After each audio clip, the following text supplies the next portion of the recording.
Si vous avez réussi à faire un maximum de points plats alors que vous pensez que la Terre est ronde, ou inversement, si vous avez fait un maximum de points ronds alors que vous pensez que la Terre est plate, ben ça veut dire que vous êtes quand même capable d'imagination, vous êtes capable d'ouverture d'esprit et de vous projeter dans un modèle qui ne serait pas le vôtre. Après, on va pas se mentir, c'était quand même plus simple d'obtenir les points ronds. Parce que, bah, mine de rien, le modèle de la Terre ronde, c'est celui qu'on vous a enseigné à l'école et au collège. Alors si vous avez quand même quelques restes, voilà, ça revient assez facilement. Et puis, il faut dire d'autre part que, à partir du moment où on a compris que tout est rond et tout tourne, ben, tout est facile à expliquer. Avec le modèle de la Terre plate, c'est pas la même. Déjà, il faut faire l'effort d'abandonner ses repères de la Terre ronde. Et puis ensuite, effectivement, on l'a vu, il y a toute une gymnastique à faire. Et on voit bien que sur certaines questions, on réussit à trouver des réponses ponctuelles pour expliquer tel ou tel phénomène. Mais quand on va mettre toutes les questions bout à bout, eh bien, on va s'apercevoir qu'on n'arrivera pas à trouver une solution qui explique tout à la fois. Et donc, c'est là où c'est difficile, c'est que quand on veut rester cohérent avec les réponses qu'on a déjà données, au bout d'un moment, on est coincé. À partir du moment où vous avez fait tourner le soleil au-dessus d'un disque, de toute façon, ça peut vous permettre d'expliquer le jour et la nuit, et les saisons éventuellement, mais ça vous condamne à ne plus pouvoir expliquer, par exemple, les phases de la Lune ou les éclipses. Et ça permet de se rendre compte que derrière l'hypothèse de la Terre plate, il n'y a pas de vraie théorie complète qui permettrait d'expliquer tous les faits observables autour de nous. Alors que la théorie de la Terre sphérique permet d'expliquer toutes ces observations, et même de faire des prédictions, par exemple, sur les éclipses. Donc on peut dire que c'est une théorie globale, et il n'y a pas de théorie globale sur la Terre plate. Et c'est une des raisons pour lesquelles on pourrait se laisser convaincre, parce qu'on va trouver plein de petites vidéos qui prennent un fait précis, par exemple le soleil, on vous explique que ça peut marcher comme ci ou comme ça, et sur le coup, on voit la vidéo, on se dit « Ah bah oui, c'est possible, ça peut marcher, c'est convaincant », et on a l'impression, au fil de toutes ces petites vidéos, que les preuves s'accumulent. Alors, ah oui, tiens, ça, ce serait possible comme ça, mais par contre, une vidéo qui réponde de manière cohérente à l'ensemble de ces questions, eh ben ça, on n'en trouve pas. Et des vidéos qui répondent aux points les plus problématiques, on n'en trouve pas non plus. Donc une vidéo qui vous expliquerait pourquoi au sud de l'équateur, les étoiles qu'on voit sont pas les mêmes qu'au nord, et pourquoi elles tournent dans l'autre sens, on peut toujours l'attendre. Parce que, si la Terre était plate, ce serait impossible, tout simplement. Alors, il y a quelqu'un, un Suisse, Walter Bislin, qui est plutôt convaincu que la Terre est ronde, hein, mais qui a voulu essayer de construire un modèle, une simulation de la Terre plate, en rassemblant tout ce qui avait été avancé à droite et à gauche, pour voir si, au final, on obtenait quelque chose de cohérent. Alors je vous ai mis le lien, hein, bien sûr, vous pourrez aller regarder. Vous verrez, c'est amusant, vous faites bouger les dates, les heures, il vous positionne la Lune et le Soleil au-dessus de la Terre plate, vous pouvez voir les zones éclairées, etc. Alors évidemment, comme il explique sur la page, pour que ça donne l'illusion de fonctionner, il a dû tordre un peu les lois de la physique. En fait, il y a la position réelle du Soleil, de la Lune et des astres sur le dôme, et il y a leur position apparente pour l'observateur qui est situé au sol. Et pour rendre ça cohérent, vous voyez, il est obligé de plier les rayons lumineux, pour que autour de la position de l'observateur, ils apparaissent comme sur une demi-sphère. Finalement, il cherche à reproduire le visuel qu'on a sur une Terre ronde, hein, forcément. Mais comme il le dit, voilà, il n'y a aucune loi physique qui pourrait expliquer ces distorsions de la lumière. Et en plus, il explique qu'il reste toujours les mêmes problèmes, c'est-à-dire que les phases de la Lune sont impossibles, par exemple. Enfin, bref, ça marche pas. Au final, à travers tout ça, qu'est-ce qu'on a vu? On a essayé de s'asseoir, de regarder les choses posément, d'adopter le point de vue des autres, avec du respect, et au final, de quoi on s'aperçoit? En toute objectivité, il faut se le dire franchement, il y a un modèle qui fonctionne, et l'autre, il fonctionne pas. Alors évidemment, après, il y aura des gens têtus qui refuseront de le voir, hein, ça... c'est comme ça, il y a des gens qui restent enfermés dans le déni. On a beau leur dire 2 plus 2, ça fait pas 5, on a beau leur dire c'est pas une pomme, c'est un oignon, ils resteront sur leur position. Ça, c'est un réflexe de défense psychologique. Quelqu'un qui remet en question les petits arrangements qui s'étaient faits avec la réalité pour s'en sortir et pour la gérer à leur manière, hein, ben, ils dégaîneront les insultes. Voilà, c'est violent pour eux. Donc, voilà. Alors, je sais, hein, on va se moquer de mon physique, niveau cours de récré, et encore, petite section maternelle, hein. Mais moi, je m'en fous. Moi, j'ai pas cherché à ce que vous m'aimiez, j'ai cherché à vous faire réfléchir. Et la Terre plate, objectivement, c'est pas possible. Dès qu'on essaye d'y réfléchir, hein, au lieu de se contenter de gober tout cru tout ce qu'on nous balance dans des vidéos vite fait, dès qu'on rallume son esprit critique et qu'on regarde l'ensemble de tout ça, on se rend bien compte que ça peut pas fonctionner. C'est pas cohérent avec ce qu'on observe autour de nous. Ça ne nous explique pas ce que l'on voit dans la nature.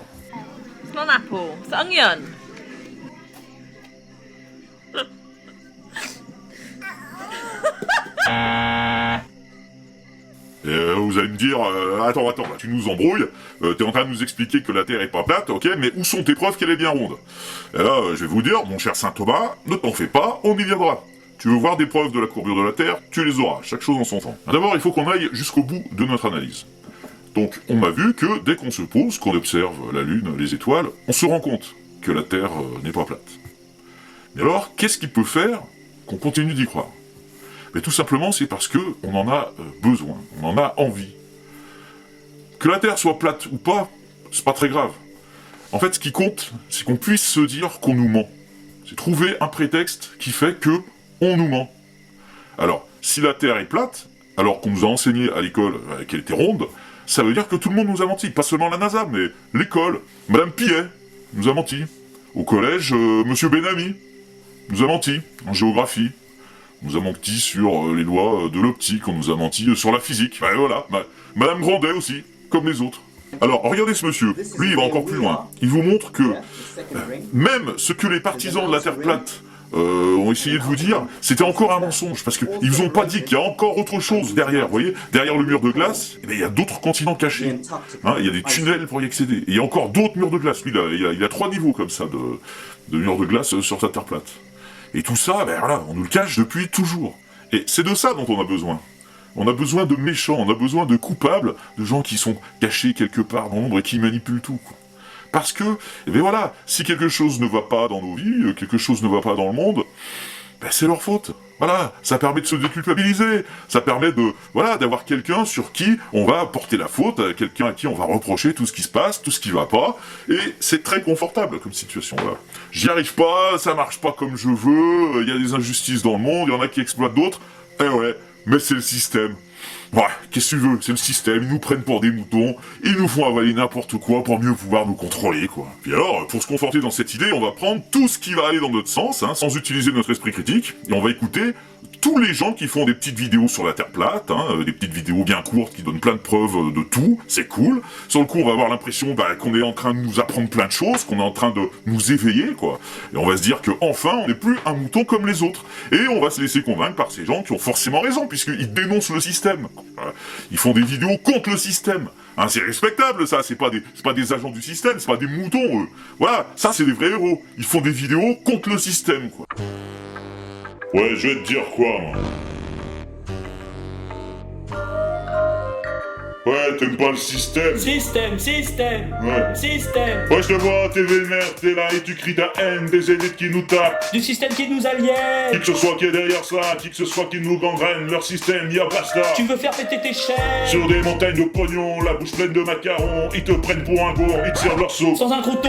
Et le peuple, bien couillon, il tourne en rond. Comme les moutons. Il dit rien et tout savon. Go, Ouais, go. dans leur poche, les médias, net tout télé, c'est la même. TF1, Facebook, GAFA. Tous ces agents du système. Et pour faire péter tout ça, t'as On fait fait une chaîne quoi? anti-système. T'es sur YouTube. C'est Google, Ouais. c'est le GAFA. Enfin bref, t'es dans le système, quoi. Ouais, je globe. Oh, mais allez, c'était bien, là, il faut toujours que tu... On y est tous, hein, dans le système, ça s'appelle la société. Alors c'est sûr, il y a des inégalités, hein, il y a des gens qui profitent de la misère des autres, et même qui l'entretiennent, la misère des autres. Il y a de la manipulation médiatique, il y a de l'exploitation, il y a du lobby, il y a de la corruption, il y a de la criminalité, il y a des francs-maçons. Ça, les francs-maçons viennent m'en parler régulièrement, mais qu'est-ce que j'en ai à battre, sans déconner, hein? C'est comme, alors le cran au-dessus, c'est les reptiliens, puis alors, les Illuminati. Là, vous êtes dans le conte de fées pour adultes, là. Sans déconner, les mecs, réveillez-vous, hein. Il va falloir sortir du déni, là. Il va falloir se confronter un peu à ce que c'est réellement la réalité, hein. C'est, la réalité, il n'y a pas des méchants et des gentils, hein. Tout le monde a ses propres intérêts, voilà. Et le monde, il est dur, il va falloir un petit peu l'affronter, sinon vous allez vous faire, mais, laminer par n'importe qui, quoi. Et par des ennemis qui sont pas forcément ceux que vous croyez, hein. C'est les Illuminati. Tandis, voilà, les Illuminati, regarde, tiens. Ça, c'est le conte de fées. Hop, tu vois, voilà. Hop là! Ceux qui vous exploitent, ils ont rien à battre de ce folklore. Oui, il y a des choses sur lesquelles on connaît pas la vérité, il y a des mensonges, il y a des combats nobles à mener, il y a des vrais combats sur des sujets qui ont un vrai impact sur notre vie. De santé, de pollution, de désinformation, de démocratie. Mais que la Terre soit plate, mais ça va changer quoi? Bah voilà, ça c'est une simple expérience, ça c'est un truc mais vraiment con à faire, hein, que vous pouvez refaire vous-même. En tout cas, ce qui est sûr, pour les Saint Thomas qui ont besoin de voir pour y croire, c'est que des preuves que la Terre est ronde, il y en a partout. Et ça, on les verra dans le second volet, parce que oui, il va y avoir un second épisode sur le sujet dans quelques semaines. Et lorsque la vidéo sera sortie, elle s'enchaînera automatiquement derrière celle-ci. Alors dans cet épisode-ci, on était dans l'ombre, dans le prochain, on ira plutôt vers la lumière. On gardera la même méthode, on réfléchira, on expérimentera les choses par nous-mêmes au lieu de gober des choses toutes crues. Et alors évidemment, tout n'ira peut-être pas comme sur les roulettes. Il y aura des méchants, puisqu'on reparlera de la NASA. Et il y aura peut-être même des conflits. Ah ouais? Je vois pas pourquoi je pourrais pas prendre de lunettes de soleil. En tout cas, on va continuer de creuser le sujet. Allez, que l'obscurantisme retourne dans l'obscurité. Ciao.